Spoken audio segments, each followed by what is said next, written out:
नमस्कार दोस्तों, मैं विजय तिवारी। स्वागत है आपका हमारे YouTube channel the book society में, जहां हम आज की क्लास में सब्जेक्ट कोड BCDC 172 के चैप्टर नंबर 14 की चर्चा करेंगे। चैप्टर का नाम होगा जेंडर एवं मीडिया कार्यस्थल पर यौन उत्पीड़न। इस चैप्टर को पढ़ने के बाद सबसे पहले आपको क्या पता चलेगा, मीडिया के इतिहास के बारे में बताया जाएगा और उसके बाद ये बताया जाएगा कि मीडिया किस प्रकार से समाज में अपनी महत्वपूर्ण भूमिका निभा रही है, लेकिन उस भूमिका में उसने स्त्रियों को किस स्थान पर रखा है। क्या मीडिया भी स्त्रियों के प्रति होने वाले भेदभाव का एक महत्वपूर्ण कारक है? क्या मीडिया की वजह से समाज में स्त्रियों के साथ भेदभाव हो रहा है? इन सभी प्रश्नों का उत्तर ये वाला चैप्टर आपको देने वाला है। तो चलो जल्दी से शुरू करते हैं आज की क्लास, और इसके बाद सिर्फ एक ही चैप्टर रह जाएगा। तो आशा है सारे ही लेक्चर आपको अच्छे लगे होंगे, सारे चैप्टर समझ में आए भी होंगे। तो वीडियो को लाइक ज़रूर करो और कमेंट बॉक्स में कमेंट भी ज़रूर करो। तो सबसे पहले चैप्टर की एक प्रस्तावना दी गई है, और जो चैप्टर है वो यहाँ से शुरू है, जिसमें आपको मीडिया को किस तरीके से परिभाषित किया जाए ये समझाया जा रहा है। तो जैसा कि हम सभी को पता है, सोसाइटी पर मीडिया का प्रभाव बहुत ज़्यादा बढ़ चुका है, और जब से टेक्नोलॉजी का विकास बहुत ज़्यादा हुआ है, उससे मीडिया का विकास और ज़्यादा हुआ है। मीडिया का विकास जैसे जैसे ज़्यादा हुआ है, वैसे वैसे समाज पर उसका प्रभाव भी बहुत ज़्यादा बढ़ा है। मीडिया में एक ऐसी क्षमता है जो विश्व में लोगों की सोच को प्रभावित कर रही है और एक नई सोच के निर्माण में एक महत्वपूर्ण भूमिका अदा कर रही है। इतना नहीं, कुछ लोगों ने तो मीडिया को आधुनिक समाज का दर्पण तक कह दिया है। वास्तव में मीडिया ही हमारे डेली रूटीन को प्रभावित कर रही है एक तरीके से, और हमारे दृष्टिकोणों को एक नई शेप दे रही है। समाज मीडिया से कई तरीके से प्रभावित हो रहा है। जनता के लिए मीडिया जो है वो बहुत सारी चीज़ों के बारे में सूचना दे रही है, इन्फॉर्मेशन दे रही है, विभिन्न मुद्दों पर चर्चा दे रही है, विभिन्न मुद्दों पर राय रखने का क्या दे रही है, एक विकल्प दे रही है। जितनी भी हमें जो नई नई जानकारी मिल रही है आसपास की देश दुनियाओं की, संदेशों को सुनने की, उसका विश्लेषण करने की, ये सारी चीज़ें हमें तो मीडिया से ही तो पता चल रही है। तो इसीलिए मार्शल मैक्स मुअन ने क्या कहा है, उन्होंने ये कहा है कि मीडिया एक प्रकाश के बल्ब की तरह है। जहाँ पर उसकी जो प्रेजेंस होगी, जहाँ पर उसकी जो उपस्थिति होगी, वो अपने आप में ही एक वातावरण बना देगी, अपने आप में ही एक इन्वायरमेंट क्रिएट कर देगी। यानी कि मीडिया जहाँ खड़ी, जिस प्रकार से एक बल्ब को कहीं लगा दो तो अपने आप ही आसपास उजाला हो जाता है, तो उसी प्रकार से मीडिया अगर कहीं पर खड़ी भी रहेगी ना, तो आसपास का एनवायरनमेंट अपने आप उस हिसाब से बन जाएगा। अब बात ये आती है, जो मीडिया है ये है क्या? तो एक वर्ड था मीडियम। तो मीडियम का प्लूरल यानी कि मीडियम का बहुवचनी क्या है? मीडिया। जिसका मतलब यह है कि जिसके मध्य में कोई चीज़ है और उसे हम वो समझा रहे हैं। दो वस्तुओं के मध्य कोई चीज़ है, यानी कि सोसाइटी के बीच में कोई चीज़ है, जिसे क्या करा जा रहा है, जिसे सोसाइटी को ही समझाया जा रहा है। तो किसी वस्तु को या किसी व्यक्ति को उसके बारे में या उसके लिए अगर किसी संदेशों के माध्यम से, कम्युनिकेशन सिस्टम के माध्यम से आपको प्रचारित प्रसारित किया जा रहा है, तो ये सारी चीज़ें मीडिया में आएगी। मीडिया की अवधारणा बहुत तेज़ी से विकसित हुई है, और आज शब्द संचार में जो बहुत सारी एजेंसियां इसके लिए काम कर रही हैं। मीडिया की परिभाषा अलग अलग लोगों ने अलग अलग दी है। यहाँ पर एक परिभाषा लिखी है जिसे मैं पढ़ देता हूँ, कि अत्यधिक संख्या में लोगों तक पहुँच और उसे प्रभावित करने का जो साधन है वो मीडिया कहलाता है। ये जो है, ये इंसाइक्लोपीडिया की जो 1980 की परिभाषा है, क्या कि मीडिया की परिभाषा इस रूप से दी गई है कि अत्यधिक संख्या में जो लोग हैं, इन लोगों तक अगर आपको पहुंचना है, उन्हें प्रभावित करने के लिए एक संप्रेषण का साधन तैयार करना है, कम्युनिकेशन का एक वे तैयार करना है, तो वो वे क्या है? वो वे मीडिया है जिसके माध्यम से आंकड़े, मनोरंजन, शिक्षा, समाचार लोगों तक पहुंचाए जा रहे हैं। तो इससे पता चलता है कि मीडिया का कोई छोटा अर्थ नहीं है, मीडिया एक व्यापक अर्थों वाला शब्द है, और मीडिया संप्रेषण के जो माध्यम है वो भी अलग अलग हैं। जैसे कि हम ना मीडिया को मास मीडिया के नाम से जानते हैं, और इसे तीन भागों में बांटा जाता है।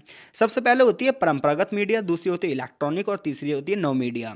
अब जो ये परंपरागत मीडिया है, जो प्राचीन समय पर चलती थी, जैसे कठपुतली चलती थी, नुक्कड़ नाटक चलते थे, फिर अखबार आया, इस तरीके से। फिर क्या हुआ, जो इलेक्ट्रॉनिक मीडिया, इसमें रेडियो का आविष्कार हुआ, और उसके बाद पूरे के पूरे जनसंचार में एक क्रांति से आ गई। आफ्टर दैट टेलीविज़न आया, सिनेमा आया, वर्तमान में इंटरनेट, मोबाइल, सोशल साइट्स जो हैं, ये सारी नव मीडिया कहलाती हैं। तो यहाँ पर हर एक को परिभाषित किया गया है। जैसे जब हम लोक मीडिया की बात करते हैं, यानी कि परंपरागत मीडिया की बात करते हैं, तो इसमें पहले पता क्या होता था? पहले ना लोगों को कठपुतली के माध्यम से चीज़ों के बारे में बताया जाता था। कठपुतली के माध्यम से प्रदर्शन किए जाते थे, और यही समाज में एक बहुत ही ज़्यादा लोकप्रिय और मनोरंजक तरीका था। प्राचीन हिंदू दार्शनिकों में ने भी ये बताया है कि कठपुतली का बहुत ज़्यादा महत्व है। ईश्वर क्या कर रहा है? पूरी दुनिया को कठपुतली की तरह नचा रहा है, ऐसा ये माना जाता है। तो पूरे विश्व को उसने कठपुतली पर लेकर आया है ईश्वर, ऐसा माना गया। इसी प्रकार से नुक्कड़ नाटक के माध्यम से भी समाज में जितनी भी कमियां थी, समाज में जो समस्याएं थी, समाज में अवेयरनेस लाने के लिए बड़े पैमाने पर नुक्कड़ नाटकों का प्रयोग किया गया, जिसमें सामाजिक मुद्दों की चर्चा की गई। नुक्कड़ नाटक छोटे भी होते हैं, सीधे होते हैं, मुखर होते हैं, और ये सीधे सीधे जनता को बताना चाहते हैं, व्यंग्यात्मक होते हैं। भीड़ भाड़ वाले इलाकों में 5 7 10 लोग मिलकर इस प्रकार के नुक्कड़ नाटक करके लोगों को अवेयर करते हैं। ये सब परंपरागत मीडिया है। फिर आई हमारी प्रिंट मीडिया। प्रिंट मीडिया में क्या होता है, मुद्रित सामग्री होती है जिसके अंतर्गत बहुत सारी पत्र पत्रिकाएं, बुकलेट, पैम्फलेट, 6 महीने वाली वार्षिक 6 महीने वाली पत्रिकाएं, वार्षिक पत्रिकाएं, ऐसी बहुत सारी मैगजीन्स निकाली जाती हैं। इसमें एक हो सकता है कि न्यूज़ हो, आपके लिए इन्फॉर्मेशन हो सकता है कोई स्टोरी हो सकता है कोई घटना हो, इस तरीके की बहुत सारी पत्र पत्रिकाएं निकाली जाने लगी। प्रिंट मीडिया की सबसे बड़ी विशेषता ये है कि इसमें विस्तृत समाचार होते हैं, इसे जब मर्जी आप पढ़ लो, आप गंभीर मुद्दों पर चर्चा की जाती है। कमी इसकी ये है कि निरक्षर लोग जो है इसे नहीं पढ़ सकते, जो लोग पढ़े लिखे हैं उनकी पहुंच से दूर होती है, इन्हें केवल पढ़े लिखे लोग ही पढ़ सकते हैं। अब ऐसे में आगे चलकर इलेक्ट्रॉनिक मीडिया की उदय हुआ। इलेक्ट्रॉनिक मीडिया में सबसे पहले उदय हुआ रेडियो का। रेडियो का जब आविष्कार हुआ तो ये बहुत ज़्यादा फैल गया। उसका रीज़न ये था कि जो पढ़े लिखे नहीं थे वो भी इसे सुन सकते थे, कि रेडियो जो था वो श्रव्य माध्यम था। रेडियो के माध्यम से जब वन लीनियर रेडियो की शुरुआत हुई तो एक देश की खबर दूसरे देशों तक पहुंचने लगी, तो ये बड़ा रोमांचित करने वाला था लोगों के लिए। एक बड़ा ना एक चिल वाला साधन था कि यार ऐसी क्या चीज़ है, ऐसी क्या चीज़ है जिससे हमें पता चल रहा है। ऐसा करके ना रेडियो में आवाज़ सुनने के लिए लोग ना क्या हो गए, पूरी तरीके से मदहोश हो गए। लोग ना रेडियो को सुनने के लिए क्या करने लगे, दूर दूर तक जाने लगे, लोगों ने रेडियो खरीदना शुरू कर दिया। तो इलेक्ट्रॉनिक मीडिया की जो शुरुआत होती है वो किससे होती है, रेडियो से होती है 20वीं सेंचुरी में, और ये सबसे बड़े विकासों में से एक विकास माना गया। हालांकि आगे चलकर इसकी जगह आप सिनेमा ने ले ली है। सिनेमा की जब आप बात करोगे तो सिनेमा जो वर्ड है ये ग्रीक वर्ड किनेमा से लिया गया है, और इसी किनेमा को लतनी भाषा में सिनेमा कहा जाता है, जिसका मतलब होता है गति। जैसे भारतीय सिनेमा, फिल्म उद्योग, सिनेमा ये मनोरंजन का आज बहुत बड़ा साधन बन चुका है और सोसाइटी में ना एक नई सोच को बढ़ावा दे रहा है। भारतीय फिल्में आज भौगोलिक सीमाओं को पार करके दूसरे देशों तक पहुंच गई हैं।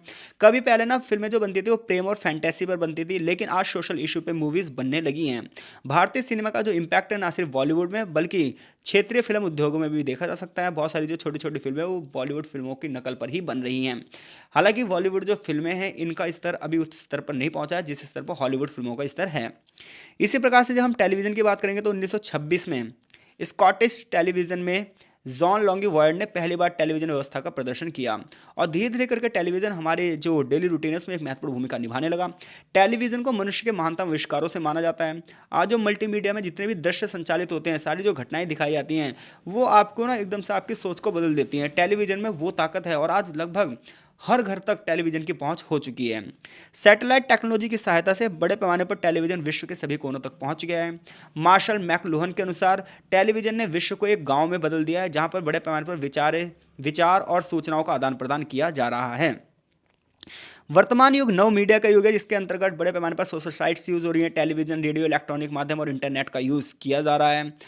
पहले क्या होता था, फीडबैक नहीं मिल पाता था, सूचनाएं देरी से प्रचारित प्रसारित होती थी, लेकिन जो इंटरनेट की गति आई है, न्यू टेक्नोलॉजी आई है, इसके माध्यम से जो है मीडिया का दायरा बहुत ज़्यादा बढ़ चुका है। आज की जो नई टेक्नोलॉजी है ये 5A पर आधारित है। 5A का मतलब ये है कि any one can transfer any information at any time at any place to any one, मतलब कि कोई व्यक्ति कोई भी सूचना किसी भी समय किसी भी स्थान से प्राप्त कर सकता है। अब आपको कोई इन्फॉर्मेशन चाहिए तो आपको क्या करना है, कुछ चीज़ें गूगल पर टाइप करनी है, सेकंड के अंदर आंसर मिल जाएगा आपको। तो यहाँ से जो पहला प्रश्न बनता है इस चैप्टर का वो ये बनता है कि मीडिया की विभिन्न श्रेणियों का उल्लेख कीजिए या नव मीडिया पर एक टिप्पणी कीजिए।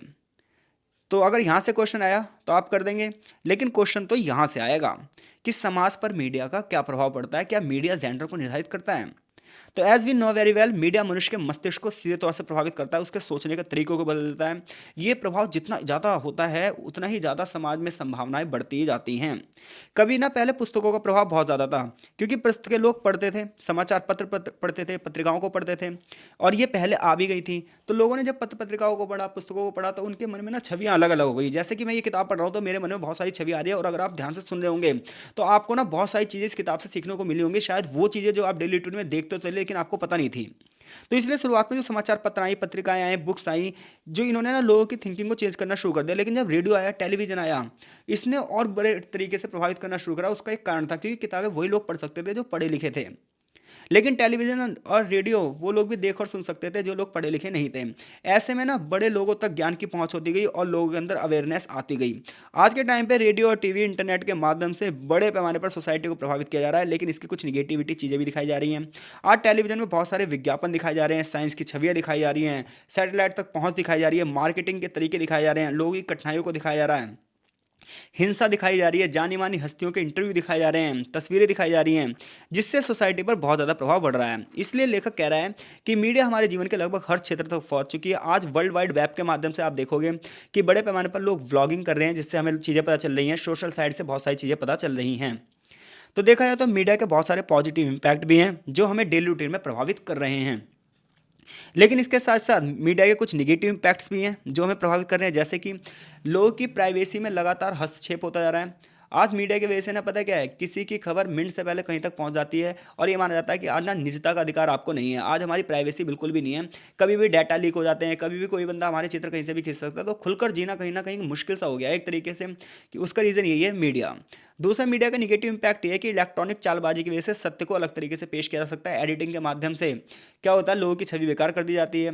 इसके अलावा सिक्योरिटी का उल्लंघन किया जा रहा है, लोकतांत्रिक प्रोसेस पर इसका इम्पैक्ट पड़ रहा है, जनता कहीं ना कहीं अलगाववाद हो रही है। आज हर एक बंदा सोशल साइट्स में अकेले कोने पर बैठा हुआ है और लोगों से उसका कटाव होता जा रहा है। और इन्फॉर्मेशन इतनी ज़्यादा हो गई, इतनी ज़्यादा हो गई है कि पता ही नहीं चलता कौन सी इन्फॉर्मेशन लेनी चाहिए कौन सी नहीं, क्योंकि हर एक इन्फॉर्मेशन हर एक व्यक्ति के लिए नहीं बनी है।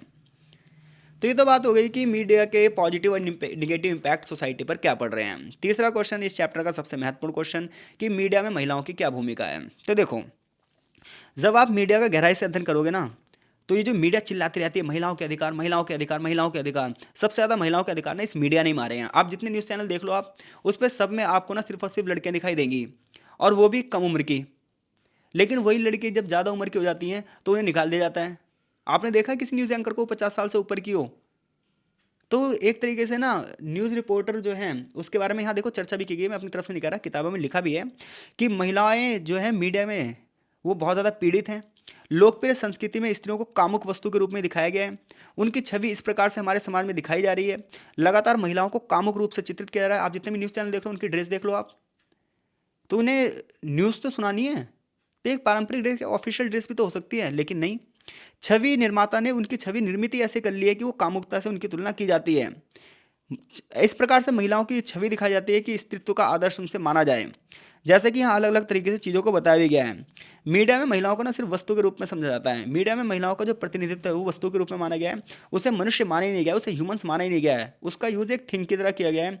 आप कोई सा भी विज्ञापन देख लो, सिनेमा में अलग अलग संदर्भ में देख लो, आपको महिलाओं की भूमिका अलग मिलेगी। ऐसा बहुत सारे नारीवादी कह भी रहे हैं। उन्होंने कहा है कि स्त्री का वस्तुकरण कर दिया गया है, उसकी बौद्धिक योग्यता का अपमान है, ये स्त्रियों की क्षमताओं का अपमान है। क्योंकि जिस स्त्री में इंटेलिजेंसी पावर है, जिस स्त्री में वास्तव में एफिशिएंसी है, उस स्त्री को काम नहीं मिल पा रहा। उसका रीज़न ये कि वो इतनी सुंदर नहीं है, इसलिए शायद।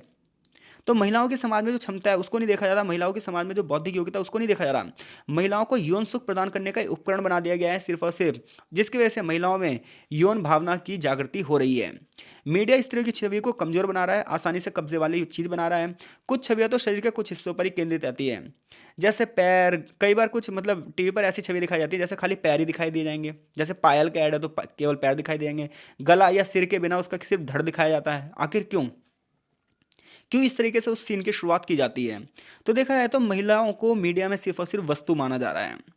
जेंडर और प्रिंट मीडिया की बात करोगे जब आप, तो भारत में जो प्रिंट मीडिया है इसकी जो क्षमताएं वो ज़्यादा हैं।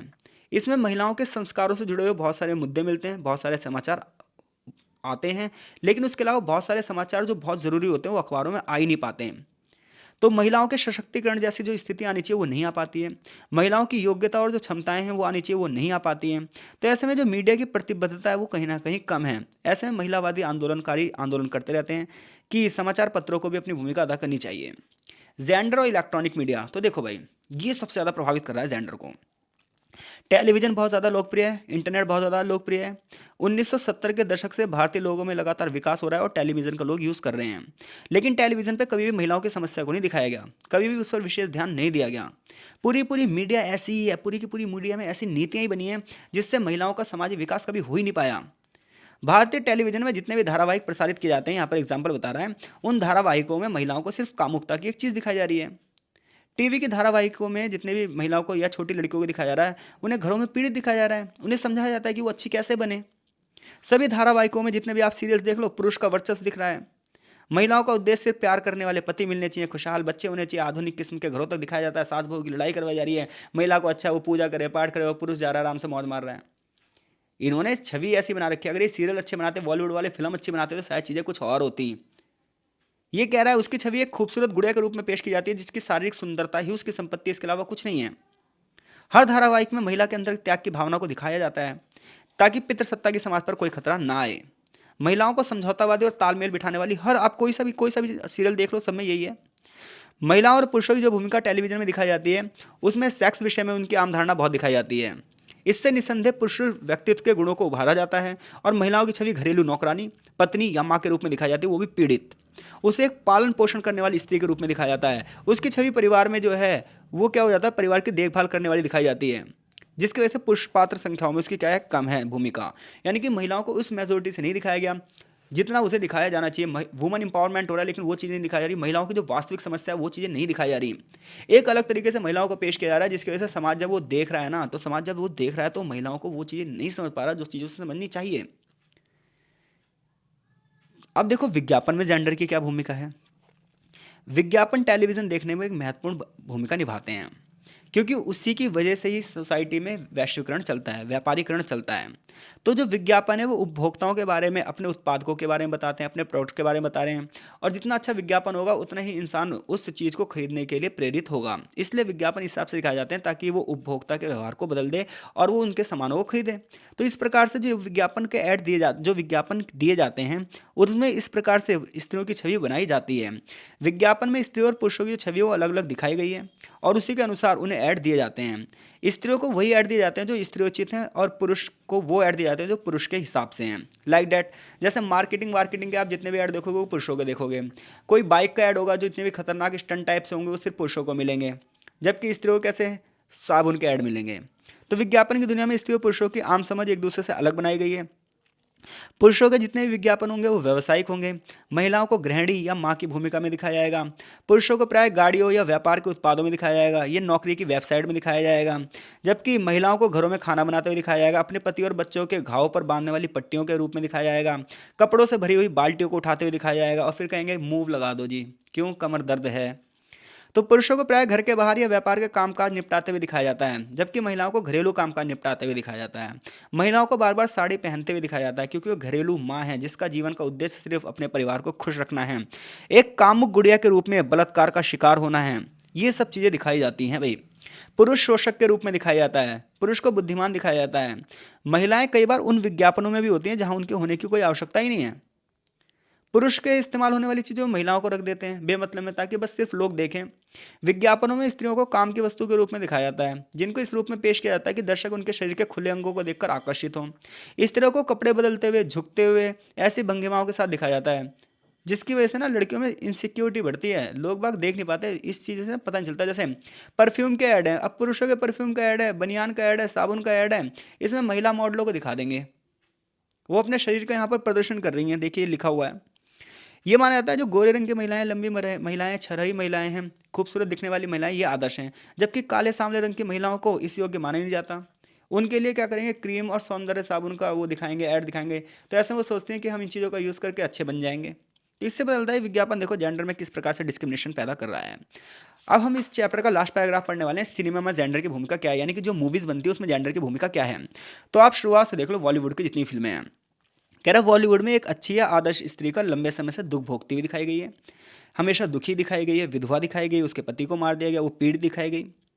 एक स्त्री के रूप में ऐसी पेश की जाती है उसकी छवि। ये माना जाता है वो पवित्र है और खासतौर पर पुरुषों के लिए वो क्या करती है, सिर्फ और सिर्फ त्याग करने की एक वस्तु है। इसके विपरीत बुरी स्त्री वो मानी जाती है जो वेस्टर्न शैली को अपनाती है, वेस्टर्न थिंकिंग को अपनाती है। छोटे बाल वाली महिला है, इसे आक्रामक माना जाएगा। पुरुषों को बर्बाद करने के लिए माना जाएगा कि ऐसी औरतें पुरुषों को बर्बाद कर देती हैं। हिंदी फिल्मी उद्योगों में लगातार ऐसी अवधारणा बना दी गई है। हिंदी सिनेमा जो आख्यान प्रस्तुत करता है उसमें निस्संदेह पुरुषों का कब्जा दिखाया गया है, ये पुरुषवादी वर्चस्व दिखाया गया है। नायिकाएं प्राय नायक के दोयम दर्जे के रूप में मानी जाती हैं, यानी जो एक्ट्रेस हैं इन्हें हमेशा सेकंड जेंडर माना जाता है और इनकी भूमिका हमेशा बस क्या होती है, सहायक होती है, आसपास होती है। कई बार फिल्मों में जरूरत नहीं है फिर भी महिलाओं को दिखा देंगे। नायक हो, खलनायक हो, पिता हो, बॉस हो, बड़ी उम्र के पुरुष हों, तो पुरुष जो हैं इनकी भूमिका हमेशा मजबूत होती है, हर फिल्म में देख लो आप। और फिर बॉलीवुड कहता है ऐसे नहीं ऐसा है, ऐसा नहीं ऐसा है। क्यों वो समाज में आगे बढ़कर नहीं काम करता, क्यों वो समाज में अवेयरनेस नहीं फैलाता, क्यों हमेशा एक जैसे मुद्दे उठाए जाते हैं, क्यों हमेशा सेक्स को परोसा जाता है ताकि दर्शकों को इकट्ठा किया जाए। एक अच्छी फिल्म क्यों नहीं दिखाई जाती, सोसाइटी में जो हो रहा है वो चीज़ें क्यों नहीं दिखाई जाती हैं, क्योंकि डरते हैं। सबको पैसा कमाना है, कोई ना सोशल वर्क करना ही नहीं चाहता है। तो हिंदी सिनेमा में जो आख्यान पेश किए गए उसमें इसी टाइप से चीज़ें दिखाई गई हैं, महिलाओं की भूमिका सिर्फ ग्लैमर निभाने के लिए रखी गई है। कुछ फिल्म निर्माताओं ने हालांकि कोशिश करी है कि वो महिलाओं की भूमिका को उजागर करे, लेकिन ये सिर्फ इक्की दुक्की फिल्में हैं, जैसे कि यहाँ पर मदर इंडिया का उल्लेख किया गया है। ठीक है, इस जिसमें एक स्त्री इज्जत बताने के लिए एक स्त्री की बचाने के लिए अपने लड़के को ही गोली मार देती है। इसी प्रकार से कुछ और फिल्में हैं जैसे Chameli, Cheeni Kum, Ishqiya, no world kill Jessica, dirty picture, queen, Mary Kom, ऐसी कुछ मूवीज़ बनी है जिसमें स्त्रियों की कहानी को प्रमुखता दी गई है। तो इससे पता चलता है, आपको आगे चैप्टर का एक सारांश दिया है, तो आपको जो जितना आपने पढ़ा है उतना यहाँ पर बताया जा रहा है। तो आपने ये पढ़कर ये पता चला कि मीडिया की अगर बात करें तो मीडिया हमारे जीवन के हर एक हिस्से को प्रभावित कर रही है। ऐसे में मीडिया को ये चाहिए कि वो पता है क्या करे, वो सोसाइटी में वास्तव में जो घटित हो रहा है उसे दिखाए और उसके लिए लोगों को जागरूक करे, अवेयर करे, ताकि लोग इसे आगे बढ़ पाएँ। ये नहीं कि वर्चस्वशाली आप चीज़ें दिखा रहे हो फिर आप खुद ही कह रहे हो कि हम यहाँ के नेता बन जाएं। तो ऐसे में ऐसा लगता है जो रक्षक है ना वही भक्षक है। आप जितने भी न्यूज़ चैनल्स देख लो, वहाँ पर स्त्रियों का जो ऐसा लगता है रोजगार ज़्यादा है, लेकिन उन्हें वहाँ पे कामुकता की चीज़ ही दिखाई जा रही है। तो आई होप सो चैप्टर आपको समझ में आ गया होगा, आपको पता चल गया होगा, इस पूरी किताब में आपको पता चल गया होगा कि भाई हर जगह ना चीज़ें ना डिस्क्रिमिनेटेड है। बस हमें ना ध्यान से चीज़ों को आगे लेकर चलना चाहिए और समाज को एक बहुत बड़ी जागरूकता की क्रांति की ज़रूरत है। तो मिलते हैं आपसे नेक्स्ट चैप्टर में, तब तक के लिए आपका बहुत बहुत धन्यवाद।